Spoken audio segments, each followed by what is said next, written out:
안녕하세요. 기초학력 진단보정 시스템 이해와 활용에 관해 말씀드리겠습니다. 기초학력 진단보정 시스템의 개발 목적은 첫째, 학습 소외계층 학생들에 대한 학습 복지를 실현하고자 합니다.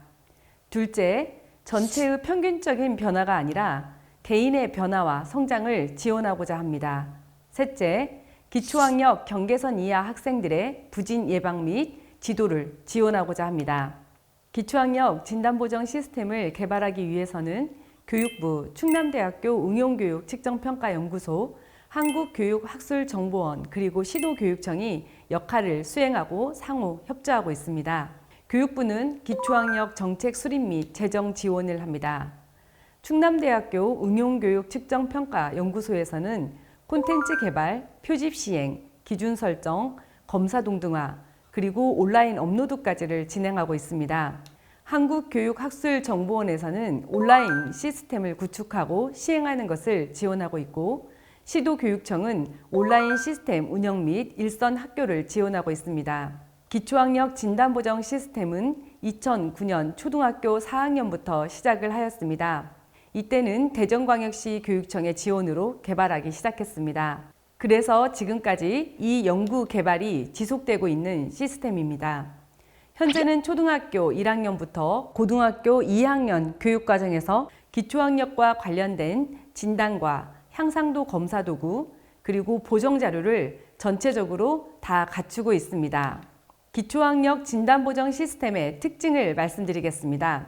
첫째, 기초학력 진단보정 시스템의 모든 자료는 기초학력 경계선 학습자의 학습 수준에 적합하게 구성되었습니다.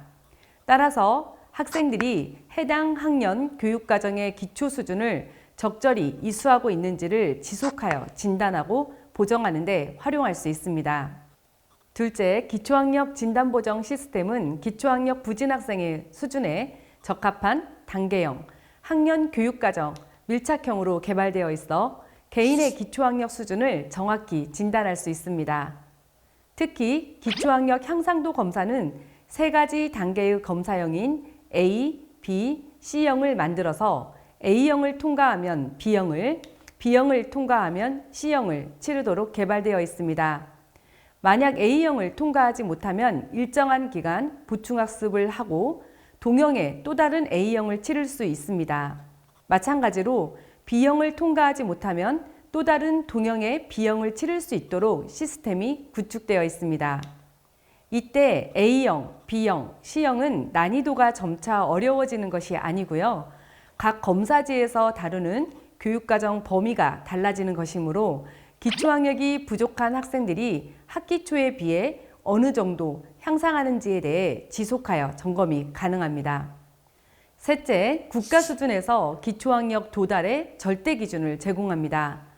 기초학력 진단보정 시스템에서 기초학력 도달 기준은 상대적 서열 정보에 따른 기준이 아니라 국가 수준 교육과정에 비추어서 기준 설정 방법을 적용하여 분할 점수를 산출합니다. 따라서 어느 지역에 있는 학교를 다니든 이러한 기준을 이용하여 객관적으로 학생들이 기초학력에 도달했는지를 판단할 수 있습니다.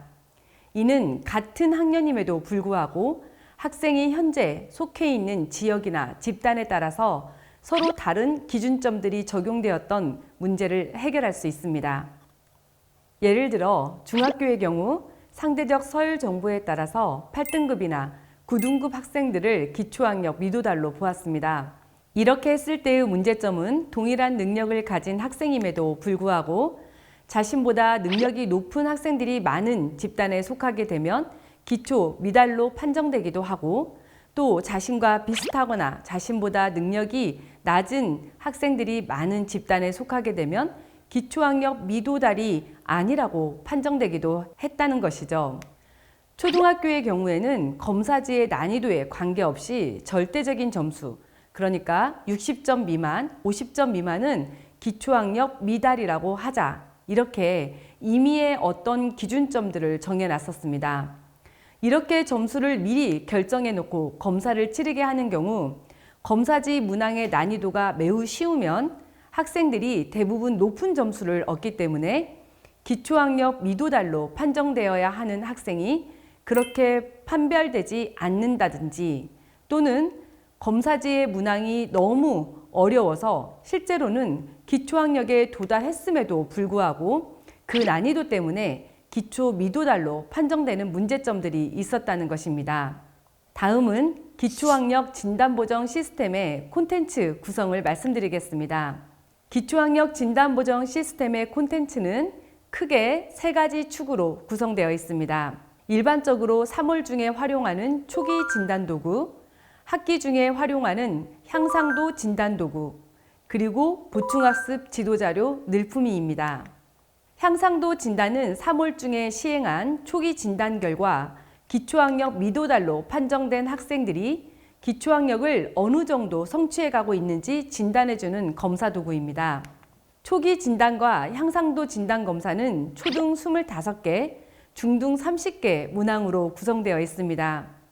보충학습 지도자료 늘품위는 학생이 검사에서 각 문항에 오답했을 때 어떤 내용을 학습해야 하는지, 그리고 그 학습한 내용을 이해하는지를 확인하는 연습 문항들로 구성되어 있습니다. 이처럼 기초학력 진단보정 시스템에 포함된 기초학력 진단검사와 기초학력 향상도 검사의 모든 문항과 보충학습 지도자료 늘품위는 모두 직접적으로 연계되어 있습니다.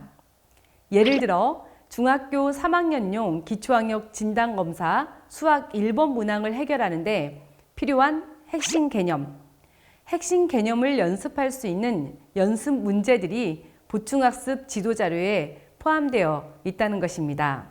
따라서 수학 1번 문항을 틀릴 경우 이 문항과 연계된 보충학습 지도자료로 학습할 수 있습니다. 기초학력 진단보정 시스템은 연중 운영되는 시스템입니다. 3월 초에 학생들은 기초학력 진단검사를 치르게 됩니다. 이때 선생님께서는 진단보정 시스템에서 제공하는 진단검사 또는 자체적으로 개발한 진단도구 또는 관찰도구를 이용해서 학생들을 진단할 수 있습니다. 진단 결과 기초학력 미도달로 판정되거나 선생님이 이 학생은 기초학력을 연중 관리할 필요가 있겠다, 이렇게 판단된 학생들이 있을 것입니다. 이 학생들을 기초학력 진단보정 시스템에 등록해서 연중 기초학력에 관해 진단하고 이에 맞는 보정학습을 할 수 있게 합니다. 예를 들어 중학교 3학년 진단검사는 중학교 2학년 교육과정 성취 기준에서 평가 기준 하에 해당하는 문항들로 구성된 검사 도구로 진단을 받은 것입니다. 따라서 학기 초 진단검사에서 미도달의 의미는 이 학생이 이전 학년 교육과정의 최소 성취 수준에 도달하지 못했다는 것을 의미합니다. 따라서 그에 대한 적절한 보정을 통해 현 학년도 교육과정을 이수할 준비를 해야 합니다. 이때 늘품위 보정 지도자료를 활용할 수 있습니다. 이렇게 늘품위 보정 자료를 가지고 보정을 한 후에는 1차 향상도 진단을 하게 됩니다. 이때 대상 학생은 진단검사에서 미도달된 학생이나 경계선 학생들이 되겠습니다. 그래서 진단검사 범위와 동일한 교육과정 범위를 갖는 A형의 여러 검사형 중에서 하나의 검사형을 가지고 선생님께서 향상도 진단을 하실 수 있는 것입니다.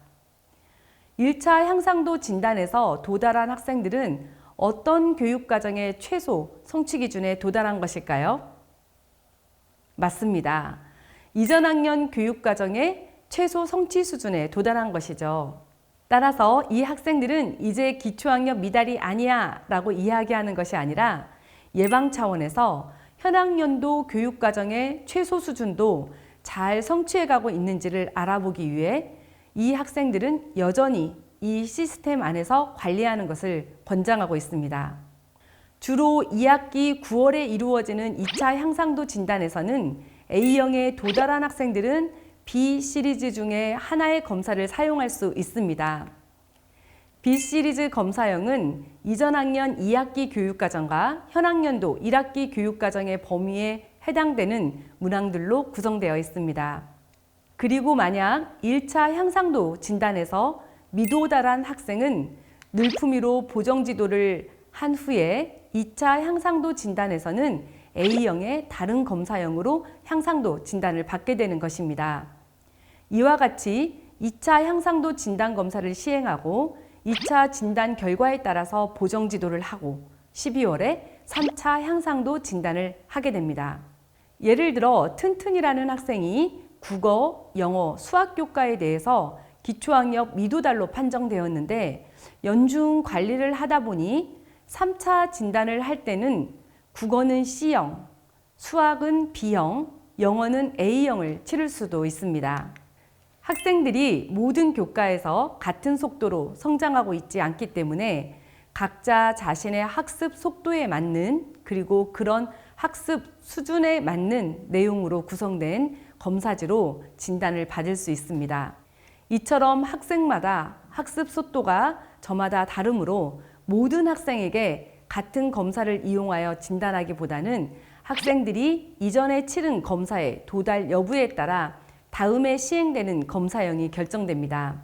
이렇게 맞춤형 진단 보정이 이루어지게 되는 것이죠. 그럼 선생님, 3차 향상도 진단에서 A형을 치렀는데 여전히 A형에 미도달한 결과가 나오는 학생은 어떻게 해석할 수 있을까요?